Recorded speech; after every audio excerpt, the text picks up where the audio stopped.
so many things that you don't necessarily learn in college in terms of running a program, in terms of what your specific situation might be. So, finding a mentor and developing specifically in teaching, developing systems and processes administratively, yes, but also in how you approach your class period, and making sure that you have some type of fundamental approach, and that you're not just kind of slinging through some things and doing a quote unquote warm up and then going to the music, but making the fundamental part of what you do really meaningful and tie into the music. And then when you're in the music, referring back to the fundamentals. It's a very much a two-way street between those two things. It's not, all right, warm up time, all right, music time. They both feed off of each other.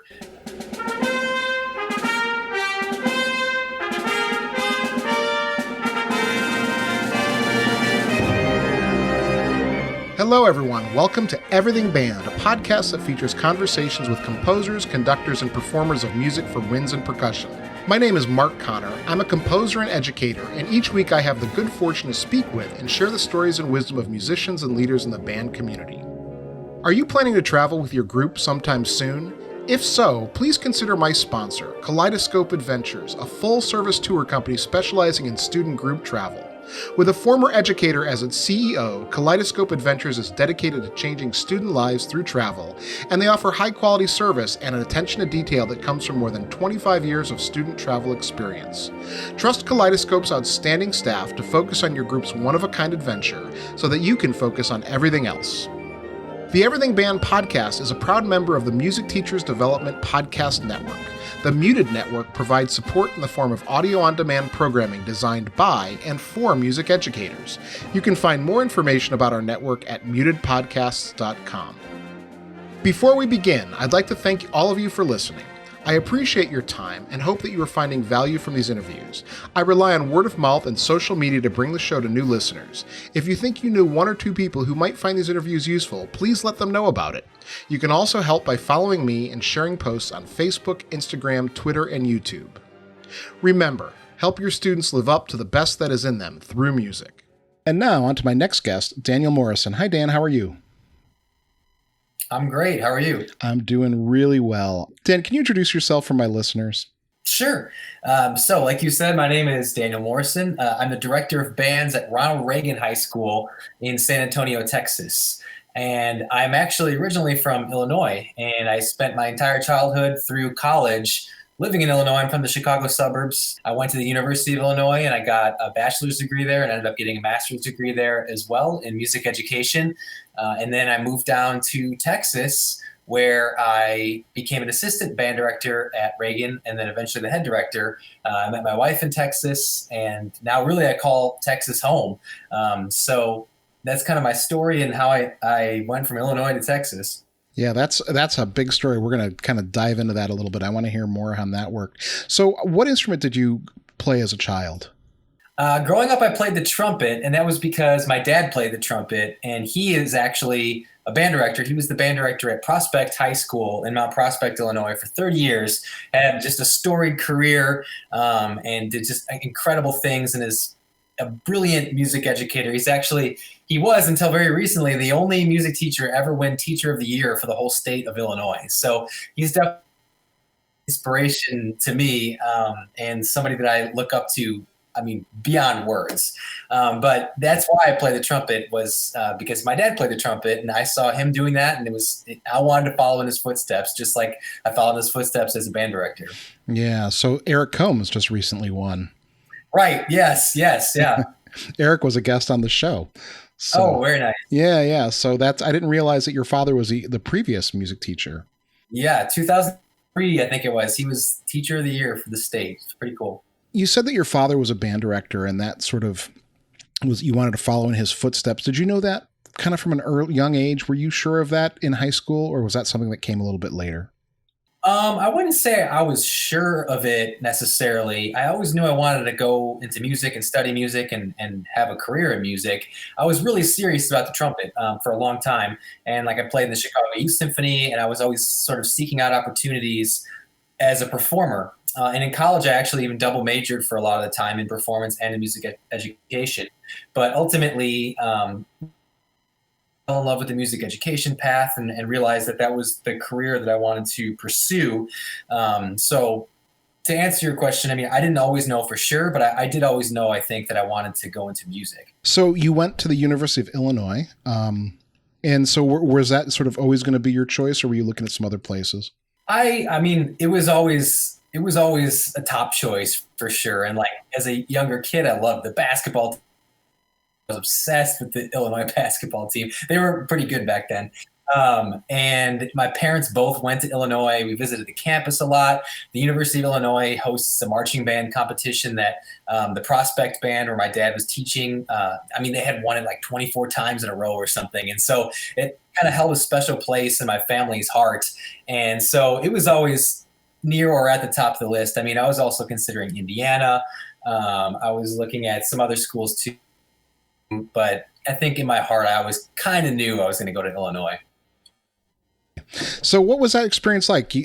What was your kind of University of Illinois experience? Were you in the marching band? And funny enough, I actually was not in the marching band. Obviously, at Prospect High School, I was, and it was a very competitive program and Bands of America and all those things. So I got a good education in that side of it. But because I was, so serious about my playing in college, I played in the wind ensemble. I played in the brass quintet. I played in the brass band. I played in the orchestra. It was ensemble after ensemble after ensemble. And I just didn't feel like I had the time or honestly the chops left to give to that. But my college experience was great. I mean, I got to play some amazing literature in ensembles with incredible musicians and conductors and, playing in Mr. Keen's wind ensemble and Donald Schleicher's orchestra were really memorable and meaningful experiences for me.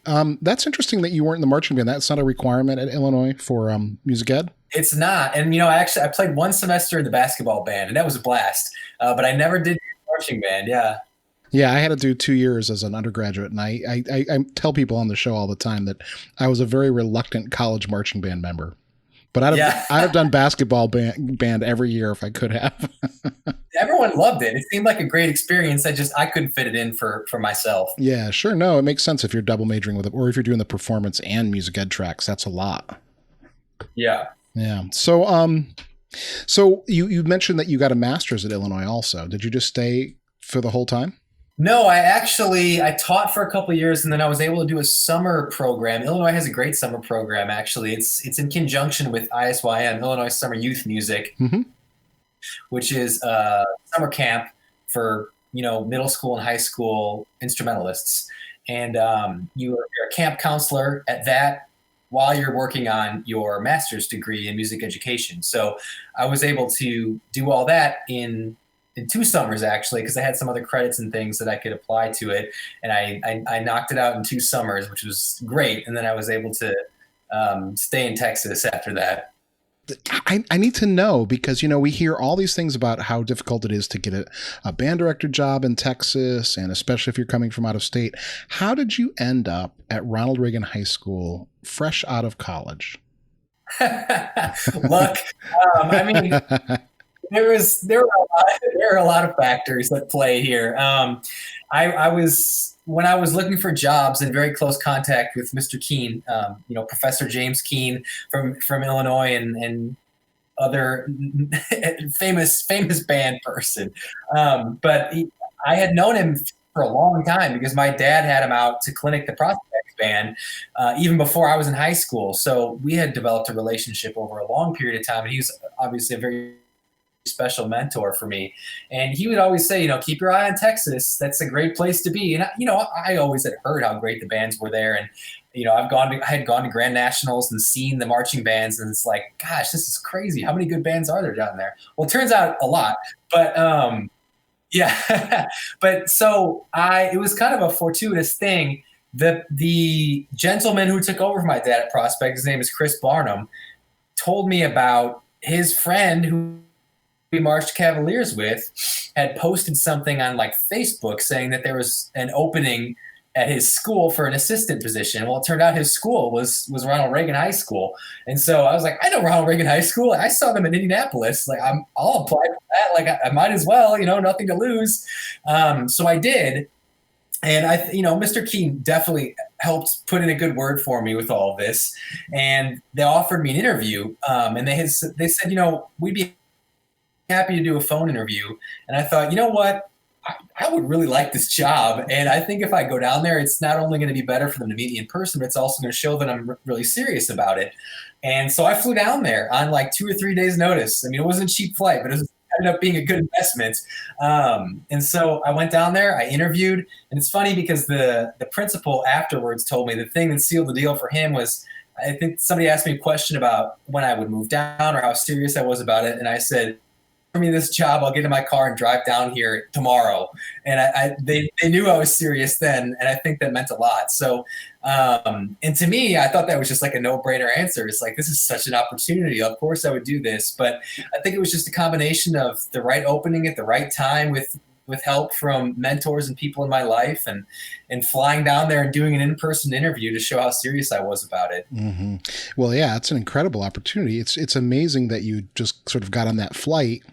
I mean, that's a big risk financially and emotionally. Yeah. Well, it worked out. Yeah. And so you started out as the assistant band director. So can you kind of walk me through those early years, those first couple of years of your job? Yeah. I mean, gosh, I learned so much in those first few years because, Texas has so many incredible processes and approaches to band and to fundamentals and to all of these things that I didn't necessarily know about as meaningful of a way, but just in the way that they're presented in Texas. And, as soon as one of my first experiences was the top band, the wind ensemble at Reagan, was going to do a clinic at TBA, the Texas Bandmasters Association convention, which is in July. And they were the clinic band for Tom Bennett, who band director at Spring High School and then the University of Houston, another massive mentor of mine who we still have out to work with the band all the time. And I mean, he is like the concert band fundamental mastermind.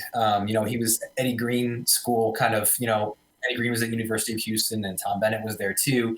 And like in the couple of days of watching him work with the wind ensemble, preparing for that clinic, I can't even tell you how much I learned. I mean, and every time he comes out, and back then especially, I was just like a sponge taking in all of the methodology and all of the approaches and how clear and simple the approach truly was if you knew the sort of, impetus behind why you're doing all of it. I think sometimes Texas gets a bad rap for, it's paint by numbers, it's this, it's that. But if you're going about these approaches in the right way, not that at all. It's structured, yes, but it's all about, in the end, playing the music as beautifully and emotionally and clearly as you possibly can, but having the tools to make sure that all of the fundamentals can make that possible. And I learned all of this in those first years on such a meaningful scale. And I think something that I really appreciate about my background that I'm grateful for is that I had my own experiences and everything I learned from my dad and all of the professors at Illinois and Mr. Keene and all of that.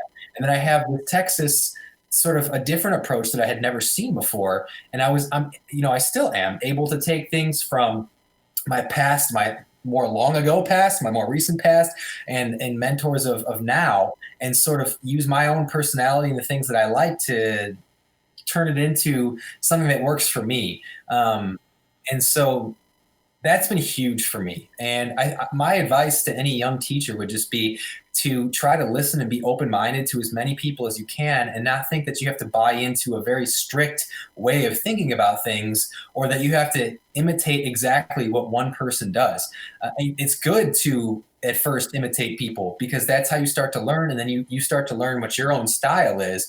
But I have gained so much from able to pull things from so many different people and schools of thought and approaches to, concert band and marching band and fundamentals and everything in running a band program. So, that would be what I would say to young teachers more than anything, I think, in terms of actual pedagogy and how you approach teaching. Yeah, absolutely. So there's a lot in there I want to ask you and talk about here, Dan, if that's okay. Um, one thing that kind of comes to mind as I listen to you, and we're going to talk more about the Texas, sort of the Texas approach that you mentioned, but I'm really curious because you're more uniquely positioned than almost anyone I've met to tell me what are the differences between, the bands in Chicago, which also has a fine tradition of band programs, and Texas. What are the differences that you see, and maybe what are the similarities? It's a great question. I mean, it's not the easiest question to necessarily answer, but I think some glaring things for me. One in particular is how beginners are started, and I think Texas really has that figured out big time. And you start in sixth grade, and that's really pretty common in Texas. And people might be thinking, well, that's later than they start in Illinois, and it is, but they have a class period every single day, and this is not unanimous across the board, but in most places, where it's just people on that instrument with a band director dedicated to just those kids in that class during that class period, for usually 45 minutes a day.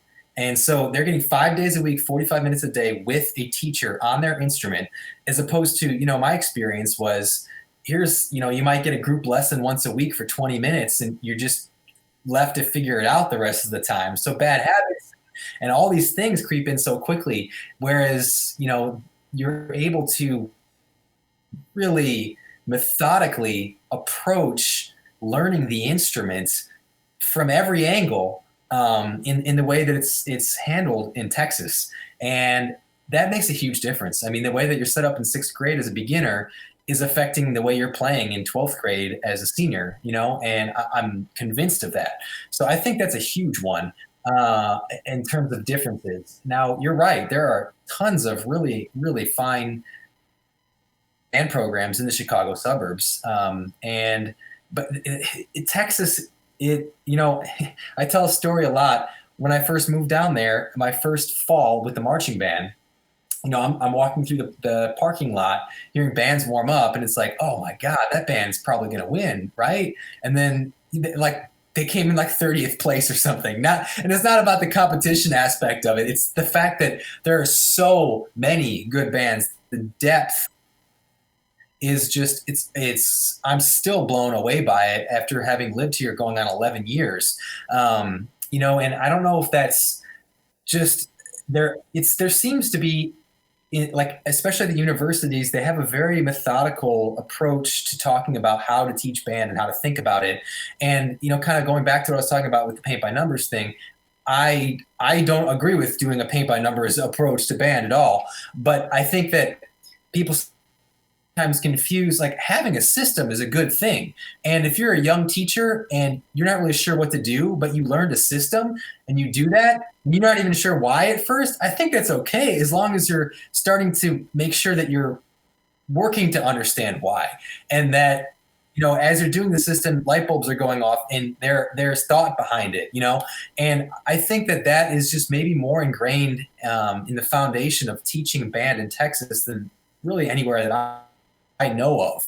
And so I think those two things make a massive difference. I think maybe some of it ties into football too. People say that a lot. Texas football obviously is a massive deal, which then the band becomes a pretty big deal, which then they get resources and funding and support. And we certainly get those things. We have another big difference. We have 3 full-time band directors at Reagan employed by the school district. Like, that's almost unheard of anywhere else in the country except a few very specific places, So that's a huge advantage. And, that's not something that's easy to change or even can change in other places. But I feel very fortunate to be, a part of the whole Texas culture because of that. And I have amazing assistant band directors that work with me that could both easily be head band directors literally anywhere else, including Reagan. We just have a great team that's been together for a long time. And it makes all the difference in the world. So, I think those are some of the factors. I don't know if that completely answers your question, but that's sort of where my brain goes with that. Anyway, so yeah, I was, as I listened to that, and I think a lot because I had Darcy on the show, and a lot of my listeners also know her show, and it really kind of gives a peek behind the curtain of what a Texas middle school looks like. And you talk about the system and the Texas approach. Now, I've read the Eddie Green book, and I've listened to Darcy's show, and I've done my best within my, my my little corner of the world to come up with an approach for me. But what advice might you give to band directors who are listening who aren't from Texas, don't sort of have that apprentice program, that apprenticeship that you would get in Texas as an assistant band director? What can they take away from the Texas system for their beginners? Yeah, I mean, I don't teach beginners every day, but for beginners or for anything in general, I mean, first of all, I would say like reach out to people, reach out to Darcy is amazing, by the way. She's like the ultimate rock star band director. She's like so brilliant and amazing at what she does and passionate. But like listen to her show, look for different resources. I have people that I know Illinois that ask me questions about stuff, and I'm happy to answer. I feel like music education community is so open in terms of that.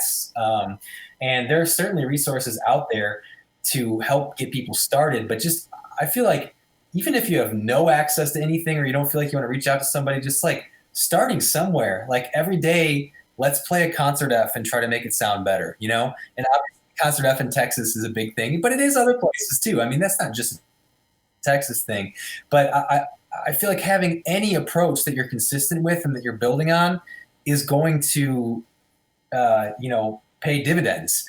And I think sometimes people think, well, I don't know that system, I don't know what to do, so let's just kind of fudge through a warm up and then play some music. But there's so much you can develop in how you're approaching fundamentals, and there are tons of books out there, and they don't have to be from a Texas person.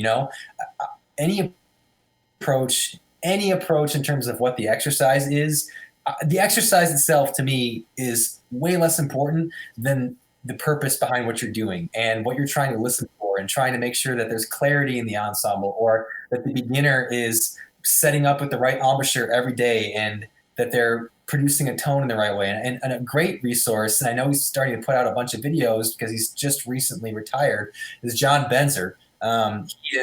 He's like the beginner guru of the world, and he just like Google him or look him up because he's got so much great knowledge about middle school band and beginners and how to start beginners and what you should be looking for, and how to help them with their tone production.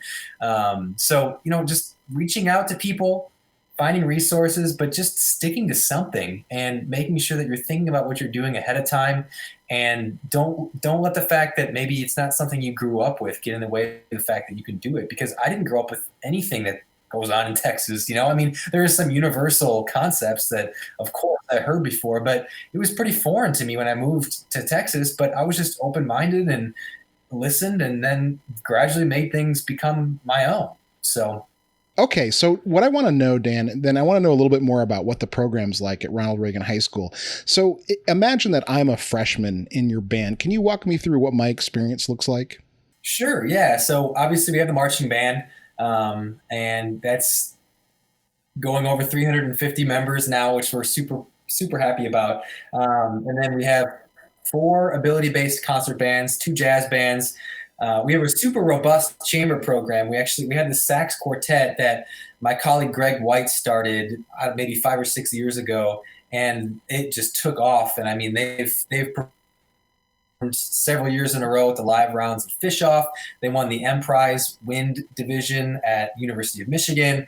They play them. They blow me away, honestly. But that kind of was a catalyst for a more widespread approach to chamber music. So that's become a pretty big part of what we do at Reagan, and we really believe strongly in that. And then we have 3 winter guards as well, which is great. We had 3 for the first time this year. And so, in the fall, if you're a freshman coming in, you're going to do band camp and learn the show. And then we have football games in our competitive season. We go into a period where we work out after marching band ends. We work on our sort of holiday concert music and get dust off some of the cobwebs. We do we do try to do concert band in the fall as well, especially with the wind ensemble, the top band. When we had the year that we went to Midwest in 2018, we obviously had to, and we did concert band pretty much every single day and didn't do any marching band almost at all. And it worked out great. The marching band still did really well. And I was like, we should just do this all the time. And so we kind of adopted that in the wind ensemble. And then the other bands don't do it as often in the fall, but they definitely do have concert band days. And then we, like I said, to the holiday concert. And then in the spring, it's all about concert band and solo and ensemble contests. We actually started a chamber competition at Reagan a couple of years ago, and every year it's kind of evolved into something bigger. But every student in the program enters into this preliminary round where they play a solo for a judge, and the first round, you don't have to be accompanied because we want there to be a very low bar for entry so that everyone can do it and you don't have to jump through a lot of hoops. And then there's a second round that is also then kind of dwindled down by judges that we hire, and that's with accompanists. And then there's a final round where, and we make it so that it's not like a freshman who's in the, one of the big sort of lower ability-based bands because they're less experienced is competing against a senior that made All-State. We have it tiered out by bands so that the kids are all sort of competing against people that are within their skill bracket, if you will. So that's been really successful because then there's a huge sense of motivation, and we've seen a ton of growth through that process. So concert band, and then there's also a chamber contest attached to that concerto competition as well. And yeah, I mean, I think that kind of sums up very generally what the year looks like. Mm-hmm. So the chamber music, is that done during the daytime, or is that done extracurricular, or how does that happen? It's kind of a combination of both. We've had more groups follow in the footsteps of that sax quartet where they really want to be serious about it, and they usually will get together on their lunch period during the day and work on music. We had a flute quartet that was very successful recently that did that. Then there's other groups that will just get together after school, and a director will help with coaching sometimes, but a lot of it's student-led. But actually what we also have that I didn't mention, we have a few class periods during the day that we call instrumental ensemble, and it's an extra period in addition to the band class if someone happens to have room in their schedule, and they can work on the region band audition music, which is like, we have the region area and then, the region level and area and then All-State. It's part of that, but it's a multi-leveled process. So they work on that music, and then they get director feedback, and then they form chamber groups in those classes, and those kids do have the opportunity during the class during the school day to work together on some of their chamber music. So, wow, it's just incredible, the opportunity. Now I'm going to ask the question, kind of pull that to its extreme. So now I'm a senior and I'm interested in jazz, and I'm interested in playing in a brass quintet, and I love the marching band, and I want to, play in the concert band. What am I doing? How am I fitting all of this in? You just do, I can think of several kids off the top of my head that literally did every single thing that you just listed off last year. This sounds like my college experience, right? Right. Yeah. And then they're also playing in the musical pit, which, gets crazy for a couple months as well. And so, they love it though, they fall in love with the instrument and with the band program, and it's where their friends are, and that's where they like to spend their time. So they figure it out. I mean, I don't know. I often ask myself the same question. It's like, man, how are these kids doing this? They're doing so much right now, but we keep giving more opportunities because they keep taking advantage of them. Yeah, that's incredible that they have those opportunities in the day. When I was in high school, I had two periods of band. I was able to do the jazz ensemble and, the big band and the concert band. And that was sort of my, that was a lot in high school, 2 periods of the, a 7 or an 8 period day. And so it's just amazing that they have that chance. Thanks. Yeah. So Dan, I've heard some things about like maybe kids who come out of middle school and they've had a great middle school mute band experience, but maybe the marching band seems like a lot. And, there's pressures from home to focus on academics. What's that look like in your program as far as kids coming from the middle school? Do you lose many on that transition? We lose some. I think it's inevitable, and you're exactly right. I mean, people see it's tough because if you could just get them in the door for anything, for something, just to try it, and they realize, oh wait, this is actually great, and they make friends immediately with seniors and that people in their section, and everyone's super nice. It's just, I think the idea of it is scary sometimes, and our goal is always to get them to try something before they make up their mind about something that they've never done before. So it's not a major problem, but certainly I can't sit here and say it doesn't happen.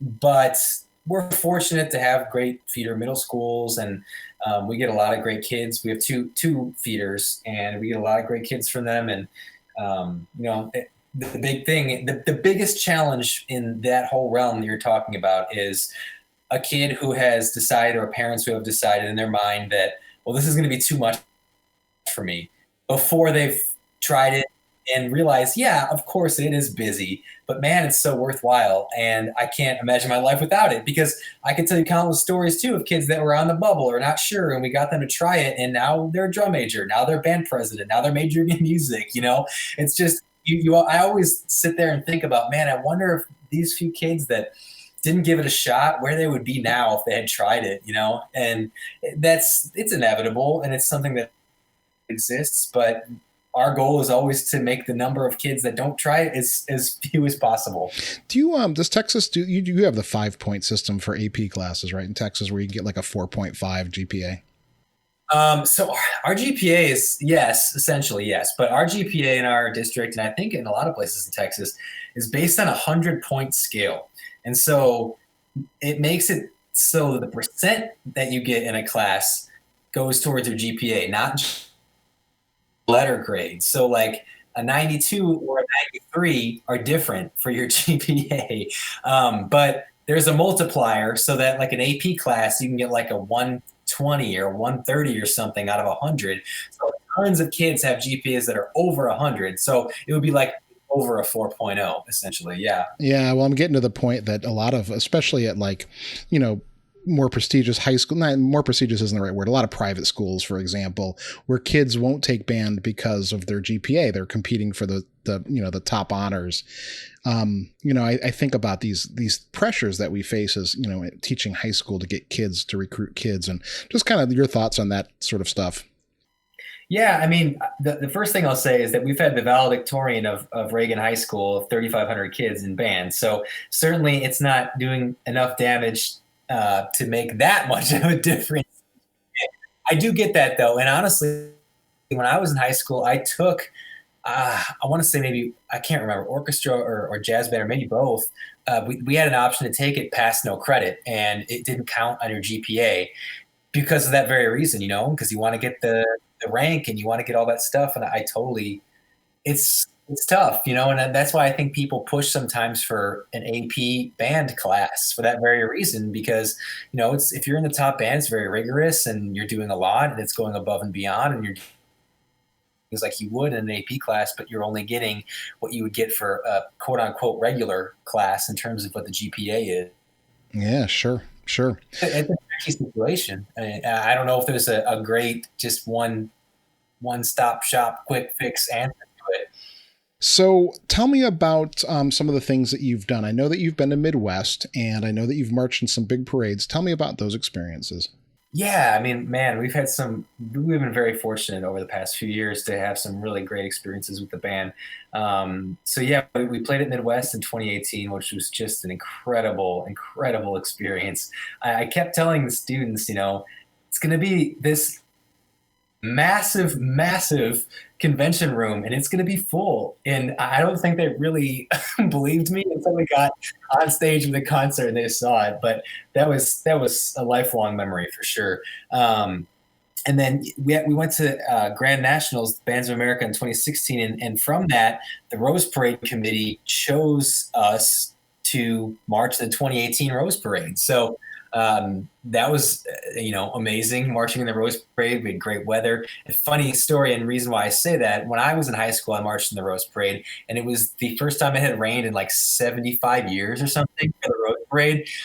So I had lived through, it was a lot to go the 5.5 miles nonstop rain. We had beautiful weather. And then, yeah, we did the Macy's parade in 2019. And again, super lucky with the weather. We went and watched it the year before, and it was like the coldest Thanksgiving in New York on record. It was like 6 degrees. I'm from Chicago, and I've never been colder than sitting in the middle bleacher waiting for that parade to start. And then our year that we did it, I was literally sweating by the end. So that was great. And then, the marching band competition stuff has been great. We won the Bands of America San Antonio Super Regional this year, which was a really special experience, and just a great show that the kids really enjoyed performing. So, those are some of the highlights over the past few years, but it's been an absolute blast. What advice might you give for band directors who with the marching programs? Is there any sort of general things that you're taking from your experiences that you would pass along? I think a big thing isn't necessarily related to how you're teaching, and it's more related to how you're living. And I have discovered a lot of this recently, and this whole idea of wellness and self-care and how you take care of yourself, and making sure that you put yourself first enough so that you can give your students the best version of you. And, I was 27 when I took over as the head director at Reagan. And so, I felt a lot of pressure, and I was anxious a lot, and I was really, really stressed almost all the time. I think back, and it's like a haze almost, because it was just constant stress. And I have recently worked really hard on myself, and through exercise and nutrition and meditating and drinking more water and all these things, and I've become so much happier. And actually, like this past March, we've had a lot of great success with the marching band, but this last year we had probably our most successful year ever, and it was the year that I took the best care of myself. And I don't think that was totally a coincidence. I was able to really be focused and clear, and teach at the highest level, and relate to students better, and be more open-minded because of all these things. And so my biggest advice would be that you've got to take care of yourself. And I launched this whole website and this guidebook I'm coming out with called Happy Not Satisfied. And Happy Not Satisfied is something that I talked about with my students all the time. And it's sort of this idea that, we're always pushing to grow, and we always want to get better, but we want to enjoy the process along the way.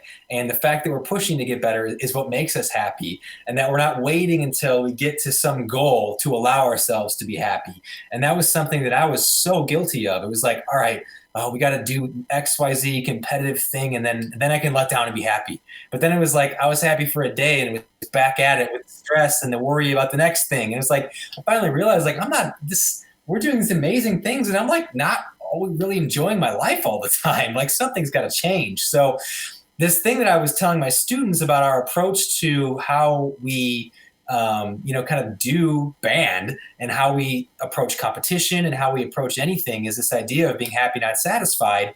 And I finally realized, like, I need to apply this to myself. I need to live this mindset for me personally. And realizing that was a game changer for me. And I literally feel like I kind of watched the glass go from half empty to half full, when I just committed to the idea of wellness and all of the steps that it took to get there, and shifting my mindset. And I think it's hard for people that are high achieving and very driven to convince themselves that it's okay and that it's actually good to let yourself go there, to not put yourself last. I think we often put ourselves last because we feel like we have to, in order for our students to be first. And I think our students can be first and succeed at a high level, and also put ourselves first at the same time. I think those things can both exist in the same universe. And if we can allow ourselves to go there and sort of surrender to that idea, I feel like I'm living proof that you can be happy, and you can thrive, and you can enjoy what you're doing, even if you're living through some high pressure situations or things that could be perceived as stressful. So I know I kind of went down a rabbit hole there, but this is something I'm really passionate about, and really like to talk about. And I think it relates to burnout, and it relates to a lot of things that people experience. Yeah, absolutely. That's exactly right. Is I'm always sort of in that same kind of like hamster wheel kind of thing, whereas like you're always looking for the next accomplishment, always looking for the next accomplishment. And I think just recently, I think this pandemic has made a lot of people sort of stop and pause. Yeah. And I know surely for me it has. And I need to get back on track, but this idea of being happy with what you're doing along the way, I think that's great. Can you talk a little bit more about it? Sure, yeah. And I mean, just, shameless plug for a second, happysatisfiedcom is up and running, and I'm going to be releasing a guidebook on there later this month that I'm super excited about. But yeah, I mean, what I like to say is I'll be happy once and I think that that's sort of it's like almost a disease that so many of us have. And it's not even just for the band necessarily. It's like, I'll be happy once I make this much money. I'll be happy once I can get that house. I'll be happy once I get the promotion or whatever it might be, or once we make finals of this contest, or my band gets a won at contest, then I'll be happy. It's like, well, first of all, that's kind of backwards thinking, because most of what you do in the process, not in the result of what's happening. The performance is 0.0001% of your life or less. And so if you're only going to be happy after that one sliver of your life, but you're not going to allow yourself to go there for everything else, it's like, well, let's zoom out a little bit. I mean, we only have so much life to live here. We've got to find a way to make our priorities a little bit more in line with what's going to give us joy in life. And in my experience, this has been so true, is when I was living that I'll be happy once I sort of lifestyle, we would win a marching band contest, and it would be amazing and this huge accomplishment. And I would feel great about it, that night, and maybe for part of the next day. And then that fades, it's not that you're not so proud of it. It's not that you're not really glad that it happened, but that's not like, you're not going to get joy that just lasts for months and years on end from an accomplishment. That's just not how our brains work. And so we have to rewire it and find a way to realize that the process of what we do every day, and the joy in getting better every day, and sort of the idea that it's an endless process and that there is no end to what you're doing, that all these things, these are check marks, these are checkpoints. That's the word, checkpoints along the way, not stopping places. I think about people who talk about like setting goals, and you want to set short-term and midterm and or intermediate and long-term goals. It's kind of that idea where, you don't want to like set one goal, because then when you accomplish it, then what? Right. Yeah. And something I like to talk about too is related to goal setting, and how goal setting can be great, but it can also be really kind of detrimental to actually achieving a goal, number one, and your sort of mental health along the way. Because I've experienced this where I have some like long-term, lofty, sort of esoteric goal, and I would find myself just sort of obsessing over the idea of the goal, as opposed to actually putting in work every day to try to better myself. And achievements to me are byproducts of the process, right? So if you're digging in on the process every day, the achievement to come. But if you're just thinking about the achievement, that might never come, because you're not doing the things every day that are going to get you there. And so if you can flip the goal on its head kind of, and think that, okay, achieving this goal or achieving a goal, it may not even be the absolute intended initial goal, is going to happen when I decide that every day I'm going to get better in these ways, and specifically doing this. And then I'm going to go to sleep knowing that I can get a little bit better the next day, and I get joy from that. I look forward to the opportunity to improve the next day. And so, like I said, flipping the goal on its head, to me, when I changed that mindset, it changed everything for me. Yeah. Yeah. I realized, Dan, as we were talking, that I never asked you how you went from assistant director to head director. Oh, yeah. So the head director when I moved to Texas was Levi Chavis, and he was the head director for my first 5 years, and I was an assistant. And then he took another opportunity in Dallas where he opened a school, and he's gone on to some other since then. But so he essentially he left, and I applied for the job and was promoted to head director. Yeah, that's awesome. So you're one of the rare few who've only been in one job. Yeah, I've been at the same place the whole time. It's kind of crazy. How much have you worked with composers in your time at Ronald Reagan? Have you done many commissions? Kind of, yeah. Midwest was really a great opportunity for that. And so, and I hope I don't forget any off the top of my head, but the big commission that we did at Midwest was by Donald Grantham. It was a piece called Circa 1600, and it was the settings of these Renaissance pieces that he really loved. And it was a brilliant piece. I loved it. I never got tired of working on it. We had him out, and a couple times, and he would give feedback, and we made a couple changes. And I mean, it was just an amazing, cool, collaborative process to have, a legend composer like Donald Grantham in your band hall there with the kids and, living in it, which was it was amazing. And then we commissioned a piece by Carol Britton Chambers, who writes a lot of really fantastic music for band, and I think recently for orchestra as well. She writes for marching bands too. And then, yeah, I mean, I feel like we did others. We played laboring songs and had Dan Welcher out to work with the band, and that was a great experience. We played Jay Kennedy. He's actually an administrator at the Berklee School of Music in the Northeast, but I know him well through judging and through performing in Bands of America. And we played a piece of his, and he came out and we played a piece of his for the jazz band and for the wind ensemble and a percussion ensemble, and he got to work with all those groups. So, yeah, I mean, we've had composers out, and it's always been a really, really rewarding and special experience. Then I want to ask you, before we get to the end here, do you have any other hard-earned lessons or things you want to share, wisdom you want to share with band directors who might be listening? Obviously, I'm very passionate about the self-care and the wellness side of things. And I think that was a hard-earned lesson for me, for sure. And then beyond that, just finding mentors, I think that's so important. I mean, I would not be sitting here talking to you right now if it wasn't for some really important mentors in my life. Like I said, like Mr. Bennett and Mr. Keene and Richard Floyd, my dad. We've had Jerry Junkin come out and work with the band, and he's been incredible. And just, people are so willing to help if you just reach out. I think that sometimes people think, oh, well, that's like a famous band director. They're not going to give you the time of day, but you'd be surprised what you get if you just ask.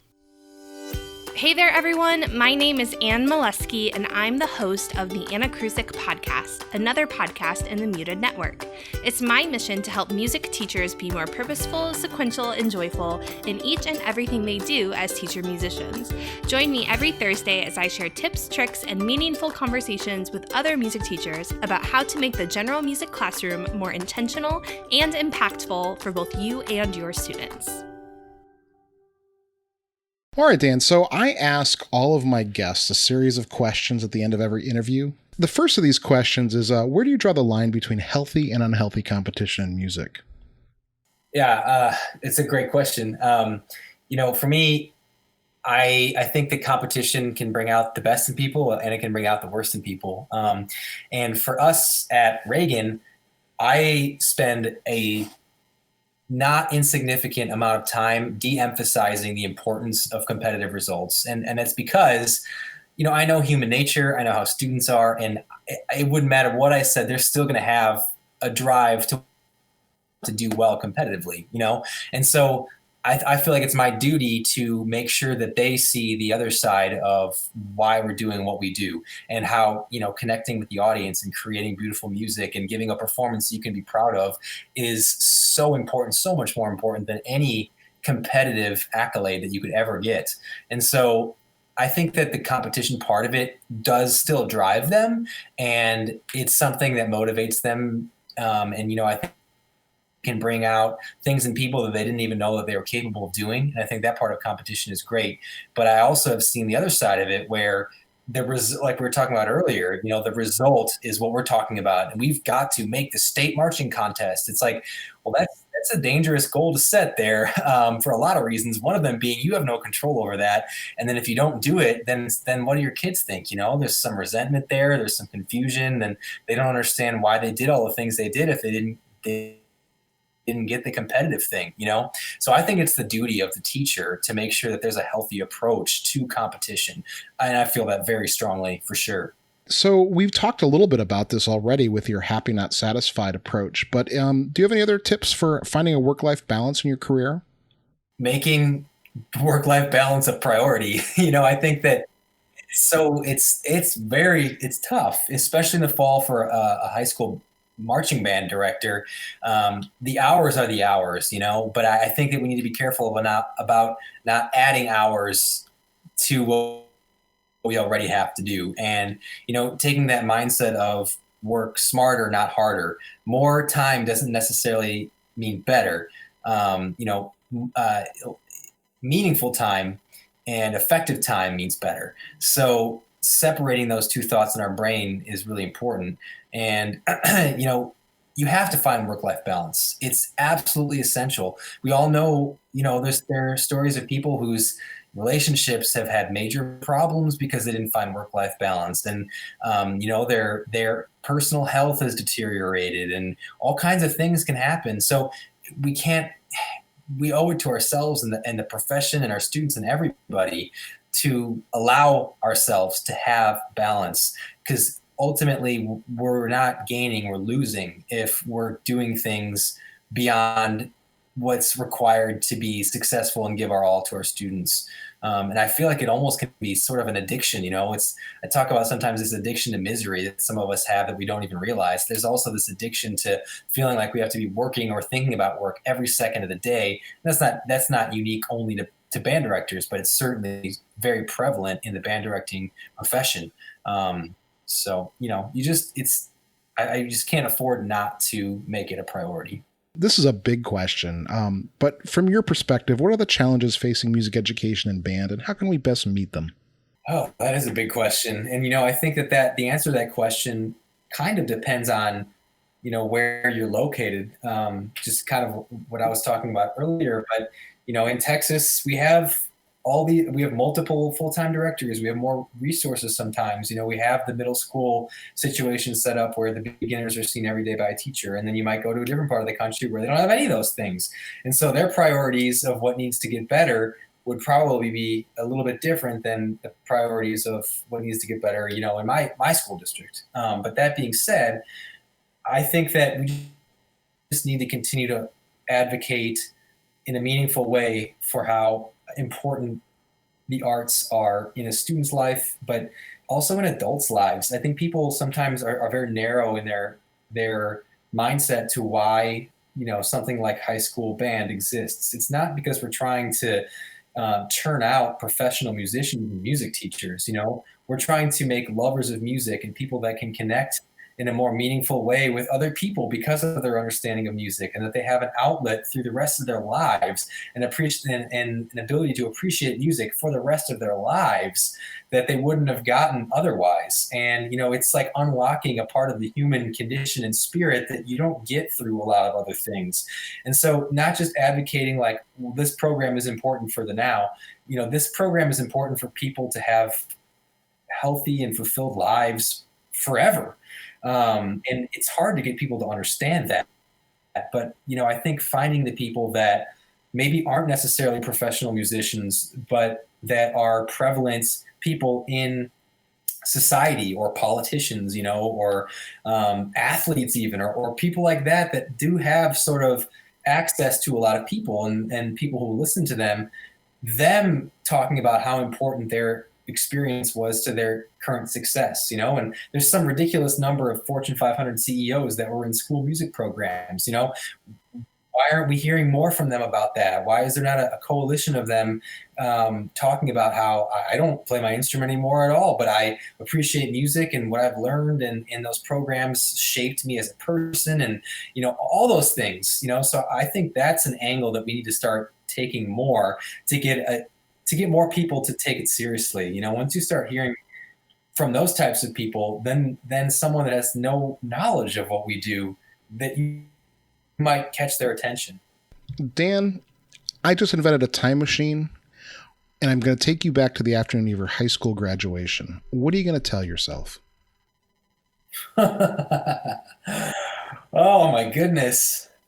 Um, I would tell myself, and not to say the same thing or be too repetitive here, but I would tell myself that it's important to take care of yourself, and it's important to take advantage of opportunities and appreciate things that are happening in your life. Because when I was younger, I feel like I didn't always appreciate to the fullest extent some of the opportunities that I had. And then, I think that's just young people in general. It's hard to have that perspective. And then looking back when you're older, you're like, wow, I really wish that, perfect examples is before I graduated. But when I was in the Chicago Youth Symphony, we did a European tour, and we played in Austria, Hungary, and the Czech Republic, and thinking back to that is like, if I could do that now, I can't even explain how. I mean, my mind would be blown. And back then it was like, oh, yeah, this is cool. Europe. Yeah. Oh, concert hall. Oh, it's full. Oh, that's cool.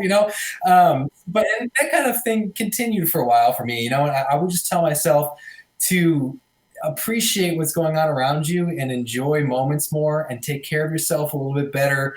And try to apply some of these concepts of wellness that I've talked about a few minutes ago earlier on, so that, through adulthood, you kind of are able to maybe be a little less anxious and take on less stress and zoom out a little bit. So I know that it's tough when you're younger to actually believe in that stuff. But if I could tell myself anything back then, it would probably be that. All right. So Dan, this is a question that a lot of people complain about when I ask, but if you had a choice, what would be the final work for wind ensemble or band that you would perform or conduct? Oh man. I might say conduct the Hindemith Symphony, because I played it in Mr. Keen's band, actually, at Orchestra Hall in Chicago when I was, I think, a junior in college. And it was just an incredible experience, and I absolutely fell in love with the piece. I have not conducted it yet, and I think that's probably the one that I would go with. Runners would be. I've conducted music for Prague, and that was incredible. Till Eulenspiegel was one of my favorites, but I think Hindemith Symphony.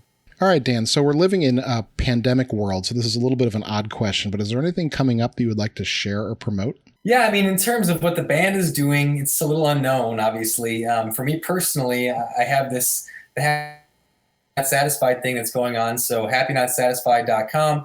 The guidebook is coming out in the next probably week or two that I'm super excited about. It's kind of a one-stop shop for wellness, and talks about mindset and lifestyle, and nutrition, exercise, and routines, and goal setting, and all kinds of stuff. And then just in general, follow me on Instagram, Daniel D. Morrison, Morrison, and then Happy Not Satisfied on Facebook as well. That's the stuff I'm kind of working on on the personal side of things, and then we'll see where things go with the pandemic and school closing or opening or marching band in person or what happens there. But a little more uncertain on that side at the moment. Yeah. So where are you in San Antonio with that? So right now, we actually had our first day of teacher in-service today, and they're having the teachers come into school. So I went into work today for the first time since before spring break, which was kind of crazy. So this week we have our teacher in-service while simultaneously doing our virtual band camp in the middle of the day. So juggling those two things. And then we have 3 weeks right now of virtual learning starting a week from today. And then the plan right now is to be in person after Labor Day. So, things change, but that's where we're at. It's interesting to watch how different parts of the country are dealing with it. And, yeah. All right. So how can people get in touch with you? Well, I kind of gave away this question a little bit, but, they can find me, like I said, Instagram, Daniel D. Morrison, the Facebook group, Happy Not Satisfied. You can email me, and it's super easy, Daniel@happynotsatisfied.com. And yeah, or you can also go to the website, happynotsatisfied.com, and there's a place to put your email in or contact me there as well. Excellent. Daniel, thanks so much for talking to me. Yeah, thanks for having me on. It's been a blast.